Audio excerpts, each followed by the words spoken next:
Hey y'all, it's your girl Suki. Thank you for tuning in to Suki's Honeydew Project. I hope that you're continuing to do something sweet for yourselves and others by getting to your honeydew list. I hope that you are having an amazing time getting ready for Thanksgiving. And we're going to jump right into it. I have my wisdom, which of course comes from Chinese fortune cookies.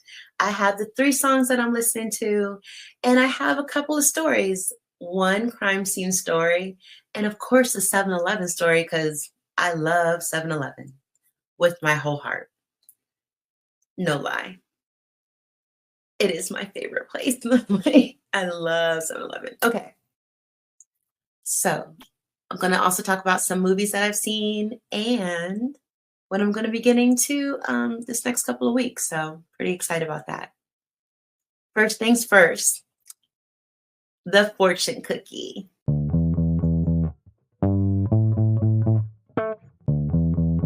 Having dinner ready and having breakfast. Summer started. That Maryland and DC drivers are the worst drivers in the world. And I can say that because I got my license in Maryland and I've been driving since I was 8. I don't really have much to give to society except my smile, and I don't think that's going to cut it. I'm going to look it up. Please check out my other videos. Make sure you leave a comment, like, and subscribe. Make sure you do something sweet for yourselves or others this week and others this week.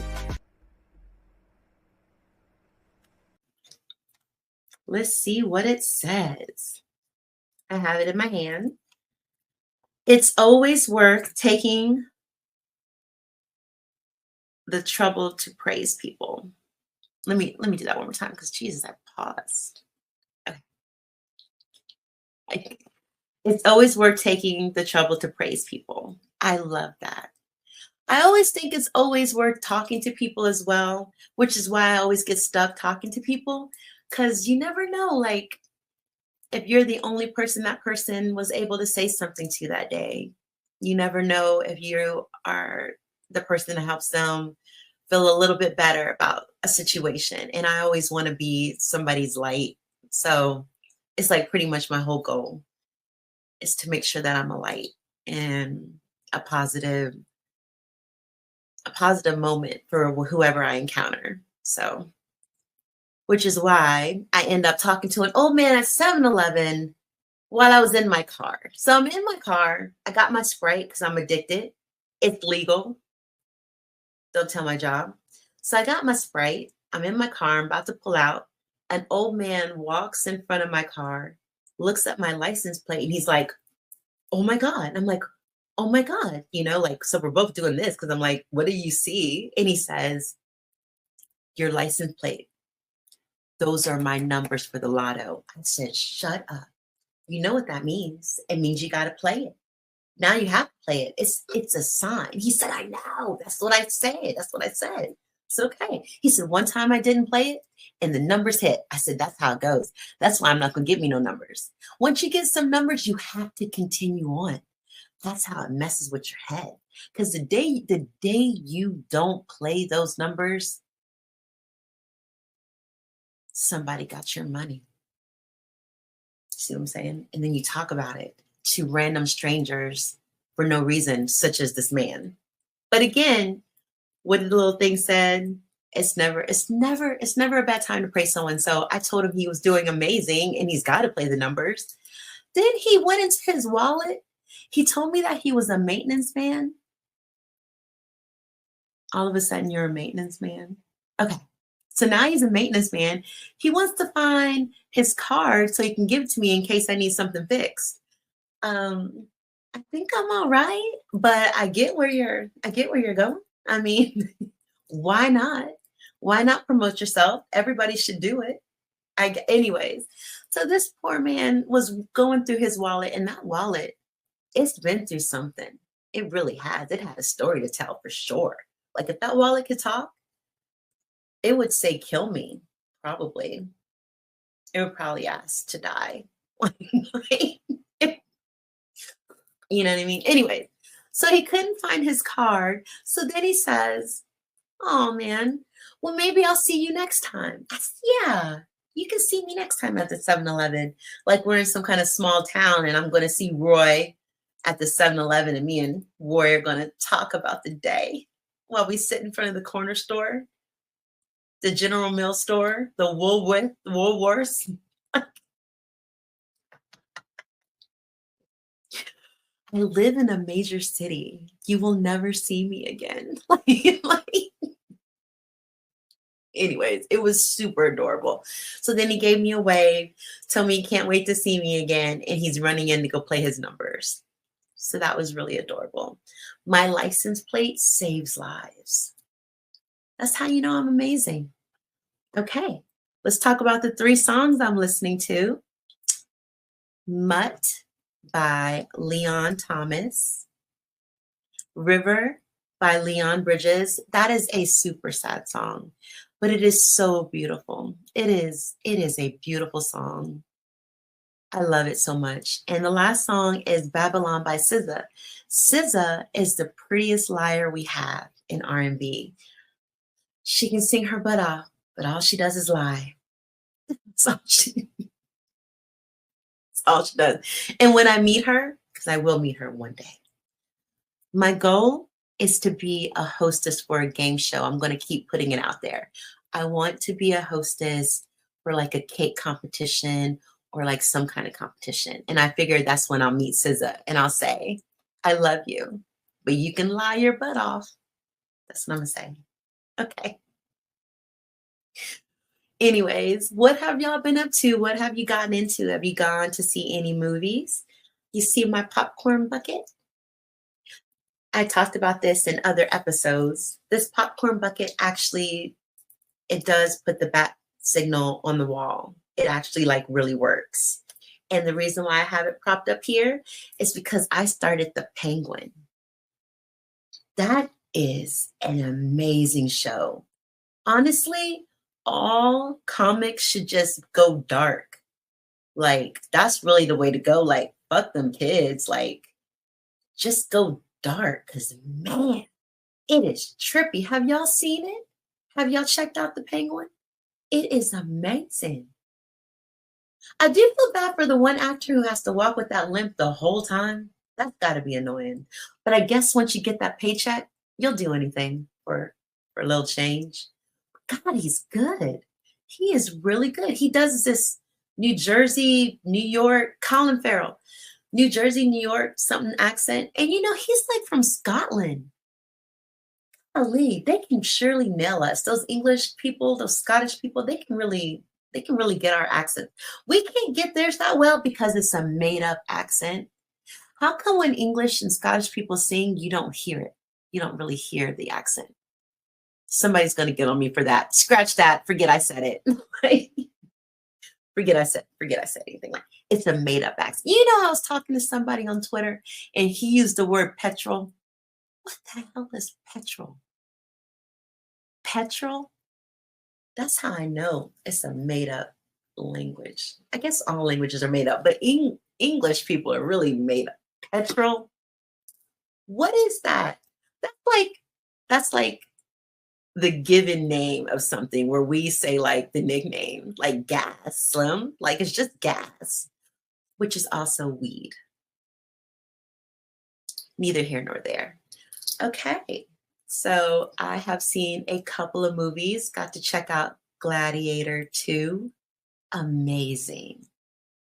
I don't want to give too much away, but I was excited that there wasn't no random sex scene. I hate random sex scenes.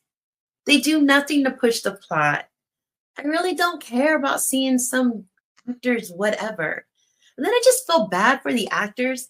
How long do y'all kiss before it's inappropriate? Is there somebody who's watching the kiss to make sure that somebody isn't getting out of hand? I think about that a lot. Like if I really wanted to do acting, that whole kissing stuff, like how do you make sure someone isn't, I guess you're supposed to be professional, right? I guess you're supposed to, I don't know. I don't like it when it's not necessary and it doesn't need to go to the plot. If it's not a rom-com, what the heck are we doing? Why do we need to see all that? Just give me the action. And that's exactly what Gladiator 2 did. straight up action. Weird action because like some of it was like, how is that real? So I had to look up some stuff to make sure I wasn't falling for the trap. So it was a lot of Hollywood, a lot of Hollywood in there.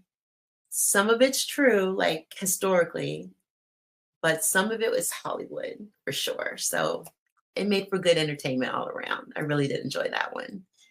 Let's see, what other movies have I seen? Um, I am gonna go see Wicked. I wanted to do it this week, but man, it was full. Every single theater was completely full. And then I got a little sick, so I had to take a break from going out. Heretic. Lord have mercy. Heretic. Heretic. Heretic. That was good. That was really good. I'm still confused a little bit about the ending, but that was a good movie. I would see that again. I recommend going to go see that. That one, I don't know if y'all remember, it had like two religious women going to a guy's house to preach the word of God. Yeah, and they got stuck. That was intense. It was really intense. So definitely check out that one. Um, Venom. Venom was good. Even though everyone says Venom can go a little darker, like it was too kiddie. I don't know. It was good for me. I guess it could go darker. I don't know. People weren't that excited about the Venom, but I liked it. I guess it's the last one. That was good. So definitely go check that out. Um, let's see. What else have I seen? Smile 2. Smile 2 was great. Go see that. Terrifier 3. I know all of these past ones are probably streaming now, so check them out on streaming. Terrifier 3, Smile 2, and yeah, that's it. Those are good. Those are really good. Definitely check that out. What else have I? Oh, I went and saw Wale. That was amazing. Wale was an amazing show. I saw him at MGM. He has so many hits. Like, you kind of forget how many hits he has. I know I have one episode dedicated to Wale, but I hadn't gone to a show yet. So that was pretty neat being able to see him in person and all the love he received from the city. That was really nice. Make sure you check out my past episodes. Make sure you follow me on all my social sites. Blue Sky at 80 Suburbia, Twitter at 80 Suburbia, my Instagram, and all of it will be in my link tree, and my link tree will be in the show notes. So check me out. And again, the honeydew list is everything. So my show is about all the things that I get into, as well as all the things that I want to get into, which I hope encourages everyone to do something as well. Because you are important, you are amazing. I'm so glad that you're here. And I'm thankful that you're part of my day. Even though people get on my nerves a lot, like I don't know what I would do without people, right? Okay. So I talked about the 7-Eleven. Did y'all ever work at a call center? Yeah. Call center life is crazy. It is crazy. The amount of clocking that the managers do, and I get it, everything is like time on a timetable, but man, one of my first jobs was working at a call center for Sears. Sears. And I would put maintenance agreements on people's appliances. So like if they had a lawnmower, they would get a maintenance agreement where they would get like new blades every 60 days or something. And a Sears mechanic would come out and tune up their stuff. So I would sell these agreements. Like people would call in all the time and I would sell these agreements to them. It was kind of crazy. But like if you went to the restroom, you got clocked. If you didn't finish a call in time, you got clocked. Like your breaks were clocked, your lunch, everything was like very much clocked. And the older women there, because I had just finished college, the older women there were so awful, just freaking assholes. Like they were assholes. One of them asked me, she was like, "Oh, so you just graduated?" I said, "Yeah, I just graduated," because I'm all ditzy and happy and like excited. Yeah, I just graduated. I'm very excited. La, la, la. And she says, what degree did you get? I said, biology. She goes, huh, isn't that funny? Got you a biology degree and you're here with me in this call center.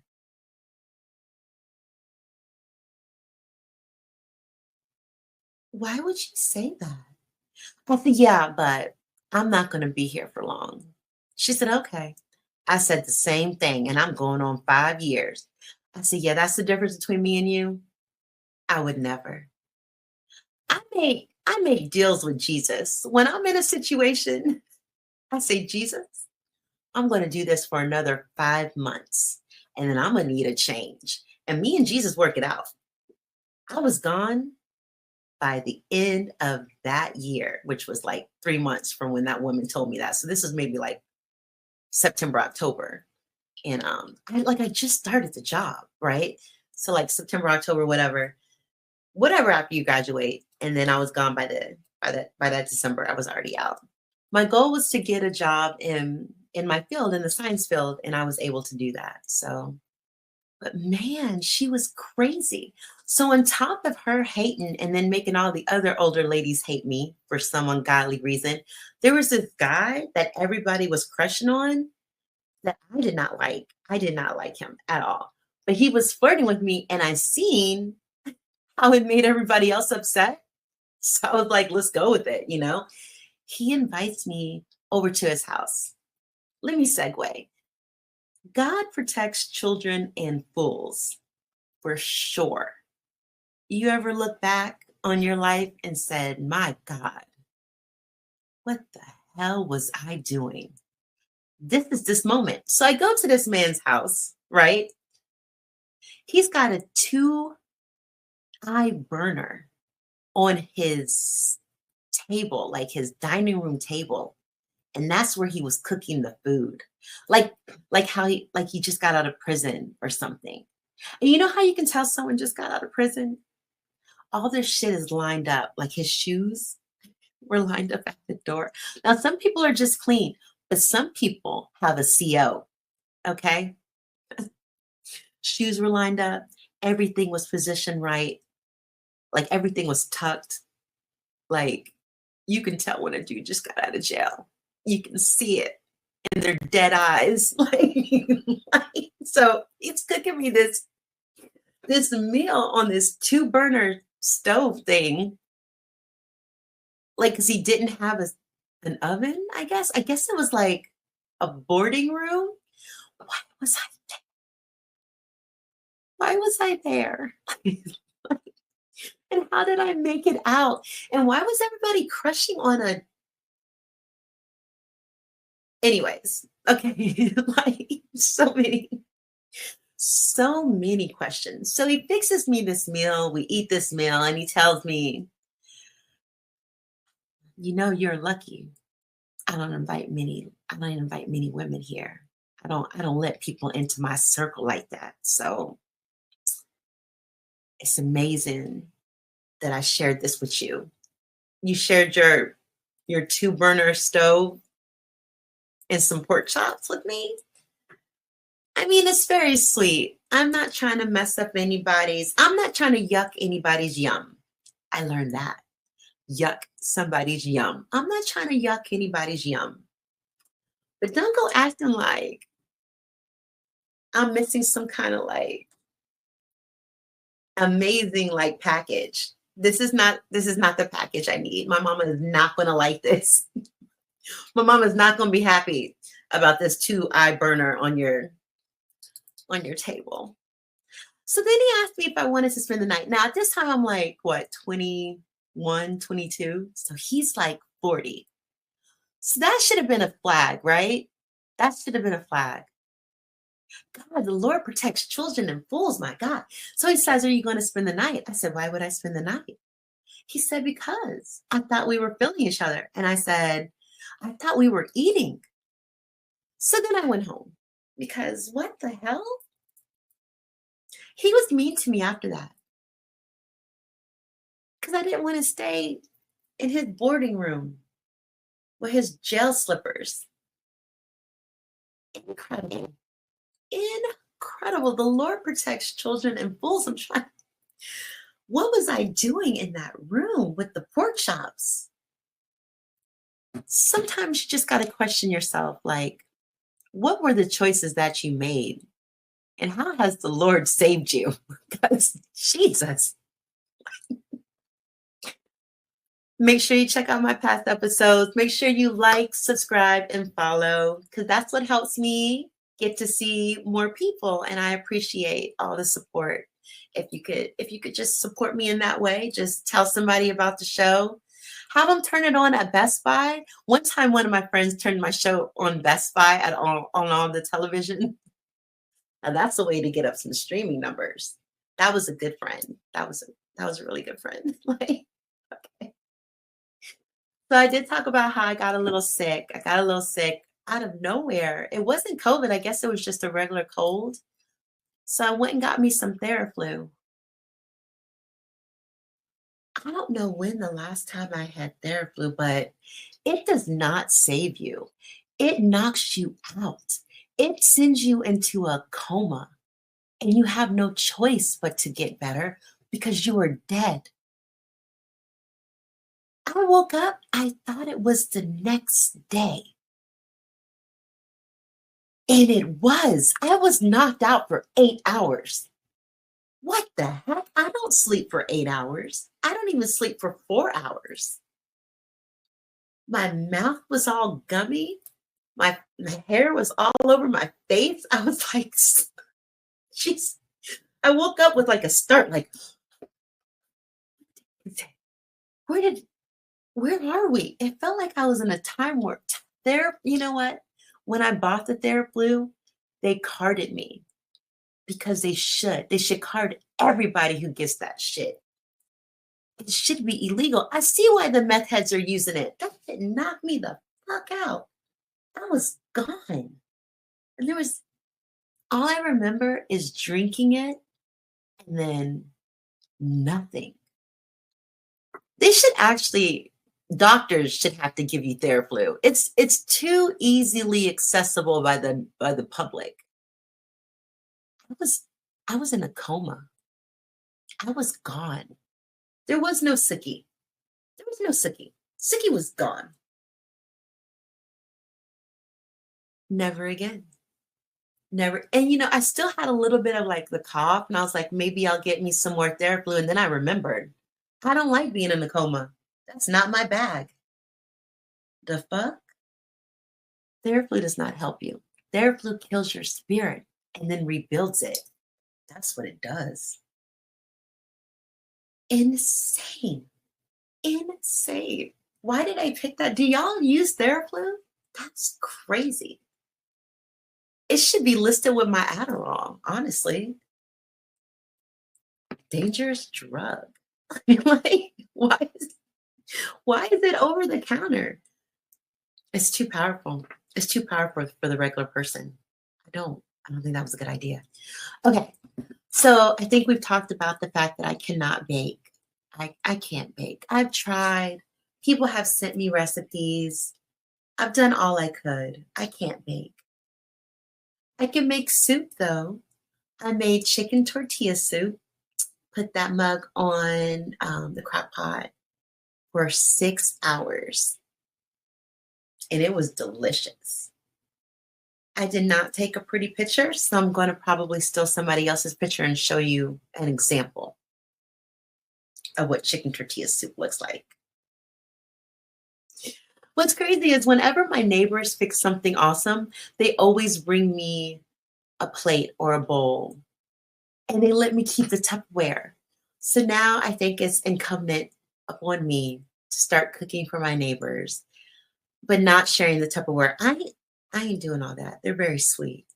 They're very sweet. Tupperware is hard to come by. They filed bankruptcy. Tupperware did. That's crazy. They had a 600-year start on everybody. Filed bankruptcy. Insane. There's been a lot of businesses filing bankruptcy. There's this Bark House. It was called Bark House, and then it got bought by Bark Social. And it was a place to bring your dog, and hang out with other adults and you could drink and you could eat and the dogs played. People found out that the business was going under or filed for bankruptcy on Facebook like Monday. Isn't that crazy? You wake up to go chill out with some dogs, and a Facebook post says, "Hold up, Slim." No. They said they apologized to all of their loving customers. What about your employees?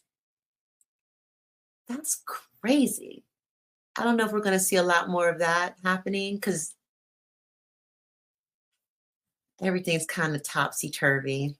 I'm keeping my head in the sand until February. I don't give a shit what's happening. I'm keeping my head in the sand. People can send me all the messages they want to. They can tag me on all the whatever. Don't care. I'm deleting it. Don't care. I don't care. I don't care until February 2025. Because I think by then I would have put myself into an insane asylum for 4 years. By February, I should have some sort of plan. And everybody's like, oh, your life's not going to change. Oh, February, I'm going to have me a plan. Or the plan's going to have me, whatever. Y'all weren't here January 6th. It was crazy. It was insane.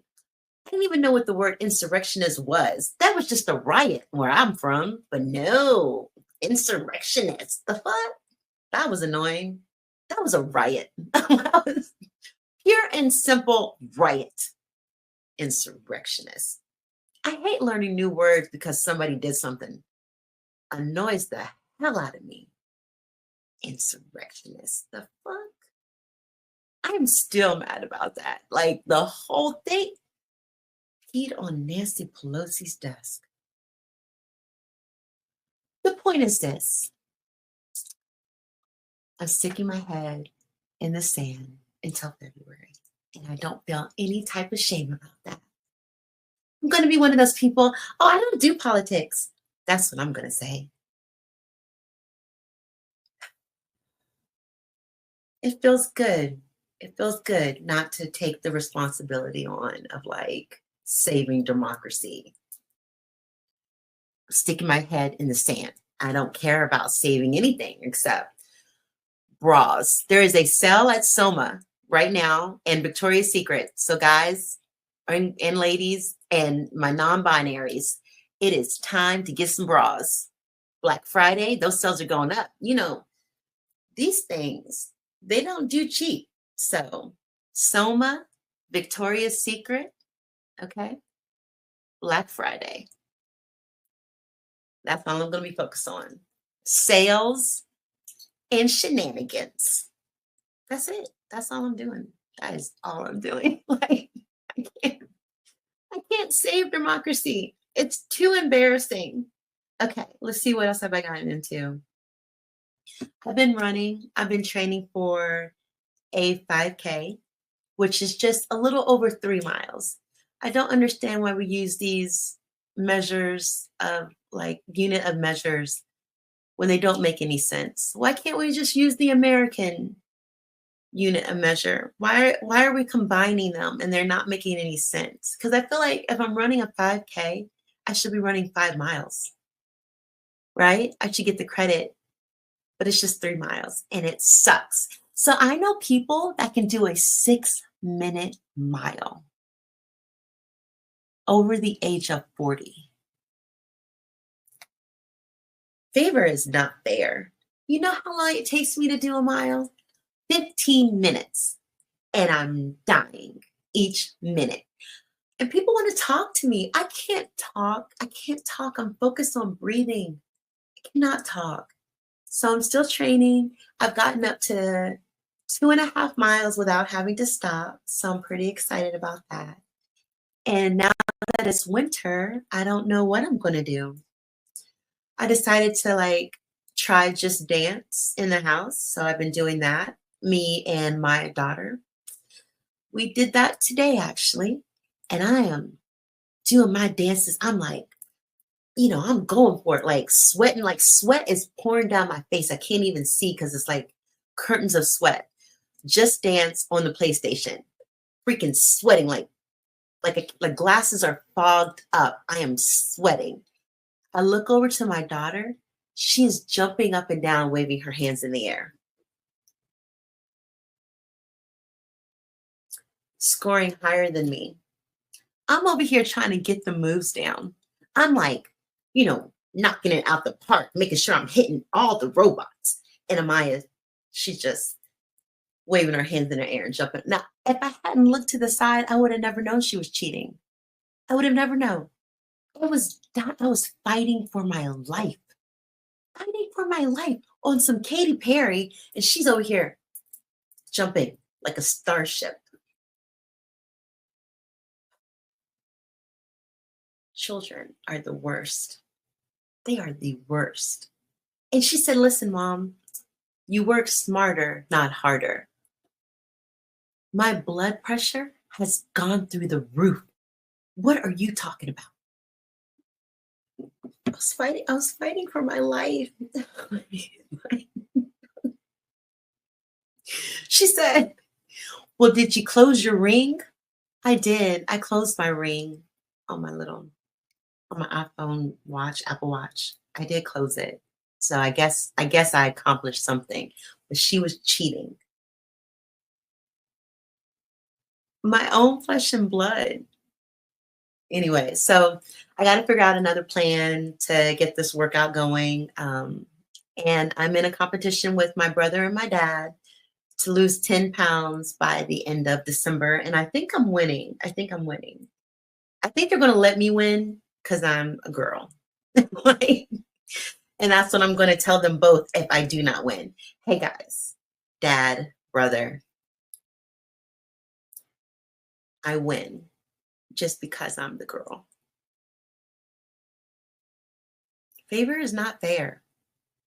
I don't know what to tell you. My daddy, so the winner is supposed to pay. So the pot is like $50 each. So everybody puts like 50 in, right? So the winner gets the pot.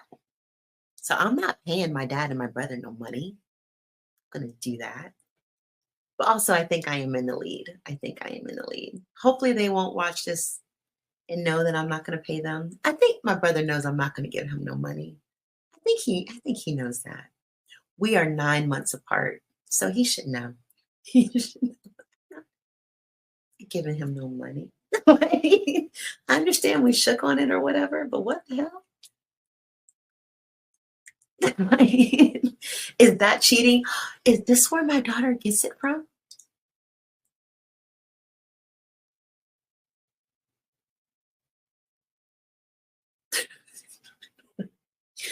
Well, okay, I think I've rambled. Again, my show is about the crazy things that I get into, my mind, because it's always going, and doing something good for other people. I have volunteered at a homeless shelter. I also volunteered at the DC Heart Walk, and I walked 3 miles with them. That was pretty amazing. So I love giving back. From here on out, though, I will only be giving back to specific things, very specific things that came out of the Jim Crow era, like advancement of colored people. Like, that's funny. I'm sorry. I'm not going to tell my whole truth right now because I'm trying to gain an audience. But that election changed my soul. It changed my soul, and I had to take a small break. So that's the reason why I have been MIA. It changed my life. Mainly because I had no idea how much I was hated. Like, I had no idea. Okay, sorry. That went too far, but maybe not far enough. Thank you for tuning in to Suki's Honeydew Project. Let me know what other things y'all are getting into. Let me know if the election has impacted you at all. Or if you got your eggs. Did you get your eggs? Your cheap eggs? Did y'all vote on me to get some cheap ass eggs. Oh my God. Like, okay. Did I miss anything? I did my songs. Coming up, I am going to the game in New Orleans with the Washington Commanders, and that's going to be in December. My birthday is in January, and I'm supposed to be working out 2 to 3 hours a day to get ready for my 45th birthday. So I'll let y'all know about the different exercises that I'm going to be doing. My goal is to do 3 hours of some type of exercise each day until my birthday to be the sexiest Suki that has ever been for 45. I'm pretty excited. So I'm glad that y'all get to join that with me. Is there any music that you're listening to? Put that in the comments as well. And let me know what are the things you think I should talk about on the show. Thank you for sticking with me this whole time and checking out my show and listening to me ramble and hearing my stories. I'm going to end it with a crime scene story. All right. So, at the crime scene, I had to work on the street and I also had to work in the jail. And in the jail, the cops would bring drunk people and we would give them breathalyzers. So the cop would do like a preemptive breathalyzer on the scene, and then he would bring them to me to get like a real reading. So this time he brings in this like mom who's a realtor, and she is freaking blitzed. This cop brings in this blitz mom realtor who tells me all her credentials. Oh my God, I cannot be in here. I'm a mom. I'm a realtor. I'm not even that drunk. I said, you don't have on any shoes. She said, yeah, I lost those. I said, well, that might mean you're drunk, right? Because why would you lose your shoes if you had them? She goes, yeah, I can see where that might be a problem. She's like, I just don't feel like I should take this test. I said, well, you actually don't have a choice because the cop brought you in, so now we got to take the test. I am not even that drunk. And then she falls on the ground. I'm not joking. She falls out of her chair and like lands on the ground. So the cop is like, hey, I'll be right back. I gotta go get some paperwork. I said, are you gonna leave me in here with this drunk lady? He said, she's not even that big. You can take her. What the hell? Why would I have to take a drunk mom? I'm not taking a drunk mom. I'm not even a mom. At that point, I was not a mom. So I didn't feel like I should be like attacking a mom. You know what I mean? So she's like screaming. She's throwing stuff. She's like walking back and forth. She keeps falling because she didn't got on no shoes. And the cop said, oh, she's fine. She's fine. I'll be right back. He left me in there with that woman screaming at the top of her lungs. I told her, hey, you are going to be not drunk in a little bit. And you're not going to remember a lot of this, but I am. I'm going to remember all of this. And I'm going to look you in your face and tell you what you did. You might want to sit the hell down and take this damn test, or you're going to get put in jail. So she took the test, blew it out the park because she was drunk as shit, and she got locked up. Her husband had to come bail her out. It's not even worth it, man. Just get an Uber. It's not worth it. It's not worth it. Just get an Uber. Nobody cares that you're a mom or a realtor. It's the law, and you're drunk. And you ain't got on no shoes. Where are your shoes? She couldn't even tell me where her shoes were. Breathalyzer, it was pretty interesting. I liked having to do those. Those were fun. Okay, that's the end of my episode. Thank you for tuning in. Thank you for joining me this time around. Sending love to you and yours. And I can't wait to spend time with you next week.